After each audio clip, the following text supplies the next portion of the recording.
விஜய், மல்லி 2 பேருமே மயில கிட்டத்தட்ட நெருங்கிட்டாங்க. கூடிய சீக்கிரம் மயில மீட்டு வீட்டுக்கு கூட்டிட்டு வந்துருவாங்க அப்படின்னு சொல்லி நீங்க நெனச்சீங்கன்னா, இந்த வீடியோவுக்கு லைக் பண்ணி உங்களோட கருத்துக்கள தெரியப்படுத்துங்க.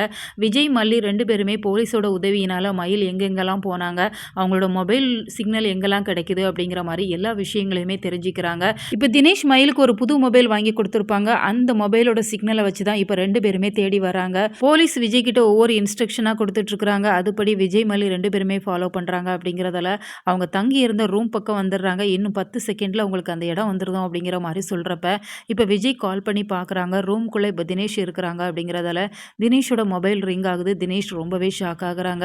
ஸோ இப்ப தினேஷ் பக்கத்துல மயில் இல்ல அப்படிங்கிறதால, மயில் என்ன ஆனாங்க அப்படிங்கிற கேள்விய விஜய், மல்லி 2 பேருமே தினேஷ் கிட்ட கேட்க தான் செய்வாங்க. தினேஷ பொறுத்தவரைக்கும் மயில் என்ன அடிச்சு போட்டுட்டு வெளில போயிட்டா அப்படிங்கிற மாரி அவங்க சொல்ல தான் போறாங்க. இந்த சூழ்நிலையில விஜய், மல்லி 2 பேரும் என்ன பண்ண போறாங்க? ஏன்னா இப்ப வரைக்குமே அவங்களுக்கு க்ளூ கிடைச்சது தினேஷ் தான் அவங்கள கூட்டிட்டு வந்துட்டாங்க அப்படின்னு சொல்லி. அடுத்ததா இப்ப இந்த ரூம் பாய் மூலமா மயிலுக்கு இப்படி ஒரு ஆபத்து வரும் அப்படிங்கிறது யாருக்குமே தெரியாது அப்படிங்கிற சூழ்நிலையில இப்ப மயில அவங்க எப்படி மீட்க போறாங்க அப்படிங்கிற நிறைய எதிர்பார்ப்புகள் இருக்கு. இன்னொரு பக்கம் மயிலுக்குமே அந்த ரூம் பாய் அவங்க மனைவி 2 பேருமே நல்லவங்க இல்ல அப்படிங்கிற விஷயத்த ஓரளவு தெரிஞ்சுக்கிறாங்க. ஏன்னா அந்த லேடி மயில் கொண்டு வந்த அந்த நகை மேல ரொம்பவே ஆசைப்படுறாங்க அப்படிங்கிறதுல அந்த நகைய போட்டு பார்க்குறாங்க.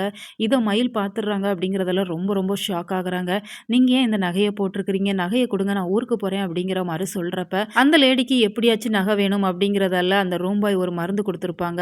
அத கர்ச்சீப்ல அழுத்தி நீ அவங்களோட முகத்துல வச்ச அப்படின்னு சொன்னா மீண்டும் மயக்கமாயிருவா அப்படிங்கிற மாரி அவங்க ஒரு ஐடியா குடுத்தாங்க அப்படின்னால, இப்ப அந்த வேலைய செய்றாங்க. அதனால திரும்பவுமே இப்ப மயில் மயக்கமாயிர்றாங்க. இந்த சூழ்நிலையில விஜய், மல்லி 2 பேரும் எப்படி மயில மீட்க போறாங்க? மயிலுக்கு தொடர்ந்து ஆபத்து இருந்துட்டே இருக்கு. திரும்ப திரும்ப மயக்கமடைய செய்றாங்க. இந்த சூழ்நிலையில மயில் எப்படி அங்க இருந்து மீண்டு வரப்போறாங்க அப்படிங்கிற நெறைய எதிர்பார்ப்புகள் இருக்கு. மயில அந்த ரூம் பாய் தான் ஸ்கூட்டர்ல வச்சு கூட்டிட்டு போனாங்க அப்படிங்கிற விஷயத்த சிசிடிவி கேமரா மூலமா விஜய் பார்த்து நிச்சயமா அவங்கள மீட்டுருவாங்க அப்படின்னு சொல்லி எதிர்பார்க்கலாம். உங்களோட கருத்துக்கள் என்ன அப்படிங்கிறத மறக்காம கமெண்ட்ல சொல்லுங்க. மேலும் இது போன்ற வீடியோக்களுக்கு நம்ம சேனலை சப்ஸ்கிரைப் பண்ணுங்க.